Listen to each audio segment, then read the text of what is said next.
بول رہا یہ اپلیکیشن میں آج جمع کی تین مروت صاحب دی طرفوں ایف آئی اے صاحب کرائم ایچ ان دی وچ لکی مروت میں وزیر اعلیٰ صاحب اور جنید اکبر صاحب کو بھی دعوت دی جا رہی ہے جلسے میں، اور عید کے بعد جو تاریخ ہوگی تو کیا مروت صاحب الگ سے تاریخ شروع کریں گے، نوجوانوں کی الگ سے نہیں، ایک ہی تحریک ہوگی. کیوں الگ سے تحریک شروع کروں گا؟ پی ٹی آئی جو ہے وہ ہم سب کی پارٹی ہے.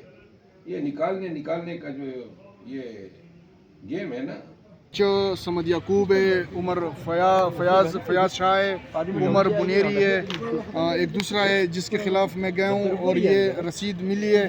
انشاءاللہ آئی او بی وہ ہو گیا ہے تو انشاءاللہ بہت جلدی انہاں دے خلاف ایکشن تھی سی. انہاں کو انشاءاللہ پی کے کے تحت سزایا اسد دلویسو تو انشاءاللہ انہاں کو چھڑواونا نہیں ہے. ایک کیس ہے اے لوگ انشاءاللہ بنا بھی لوگاں دے اوتے کرندے پین جیرے صحافی حضرات جیرے صحافی ساڑے سرا دتا جینو کو جیرے گندی سیاست کرندین گندی او کرندین صحافت کرندین انشاءاللہ انہاں دے خلاف اسا عدالتاں چ ویسو سزا دلویسو تاکہ ایک معاشرے کو چنگائی دی طرف اساڑی کوشش ہے کہ غلط فیک نیوز کہندے خلاف ہی نہ ہوئے.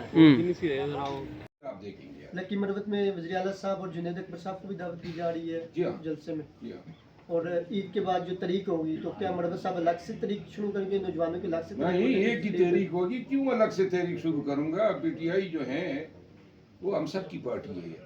یہ نکالنے کا جو یہ گیم ہے نا، یہ اب میرے خیال میں اس دفعہ جب خان صاحب سے ملاقات ہوگی تو ختم ہو جائے گی. اور ان کی حیثیت کا یہ 2 دفعہ نکالنے پہ ان کو شرم آنی چاہیے. وہ کدھر گئے؟ اب تیسری دفعہ بھی اگر یہی اشر ہوتا ہے تو بہرحال خان صاحب سے ملوں گا انشاءاللہ. یہ مسئلہ خیبر پختونخوا میں جو کرپشن کی باتیں ہو رہی ہیں کہ کے پی کے میں بہت کرپشن ہو گئی ہے، وزیر اعلیٰ گنڈا پور صاحب ڈلیور نہیں کر پا رہے، اس وجہ سے کیا کہیں؟ وزیر اعلیٰ گنڈا پور صاحب جو ہیں اس کا متبادل ہمارے پاس نہیں ہے.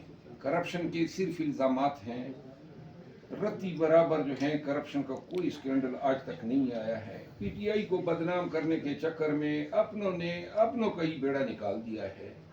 تو گنڈا پور صاحب جو ہیں آج جو ان کے ساتھ ہو رہا ہے وہی آفیشیل میڈیا ان کے خلاف بھی لگی ہے.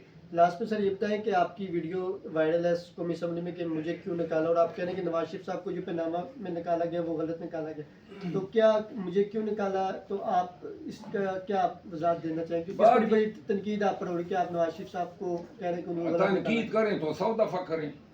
اگر میں خان کے عدت کیس کو غلط کہتا ہوں، آج میں اگر کہتا ہوں کہ اسٹیبلشمنٹ اور قاضی فائل عیسیٰ نے مل کے ہمارا درن تختہ کیا، تو پھر ہم اتنے منافق ہوں گے کہ جب لاسٹ ٹائم باجوہ اور ثاقب نثار نے مل کے ایک منتخب وزیر اعظم کو دیکھیں، اور گراؤنڈز ہو سکتے تھے اس کو بھیجنے کے، ایون فیلڈ پہ بھیجیں، ادیبیہ پہ برمیل پہ بھیجیں، آف شور کمپنیز پہ بھیجیں، بیٹے سے تنخواہ نہ لینے پر بھیجنا، اور ہم تالیاں بجائیں ہاں یہ بڑا انصاف ہو گیا. یہ ایسا آدمی نہیں ہوں. غلط کو غلط کہوں گا چاہے دشمن کے ساتھ بھی ہو، اور سچ کو سچ کہوں گا. تو سر اس کا جواب ملا کہ مجھے کیوں نکالا ہے، پی ٹی آئی سے کوئی جواب ہے؟ بس میرا خیال ہے وہی سازشی ٹولہ ہے، اور میں تو ان کو بتا رہا ہوں نا، آئیں بتائیں مجھے، کوئی جرت کریں اور بتائیں مجھے کیوں نکالا. اور جو میرے مخالفین ہیں بار بار مجھے لوگ کہتے تھے منہ بند رکھو، منہ بند رکھنے کے چکر میں انہوں نے راستہ بنا لیا. اب یہ منہ بند نہیں ہوگا، صرف ان کی حد تک کھلا رہے گا جو واضح طور پہ سیاسی منظرنامے پہ آ کے میرے ساتھ جو ہیں ڈیبیٹ کرنا چاہتے ہیں، یا اور جو گالم گلوچ بریگیڈ ہے ان کو میں کہتا ہوں اور گالیاں دو. تھینک یو سر، بہت شکریہ، تھینک یو سو مچ.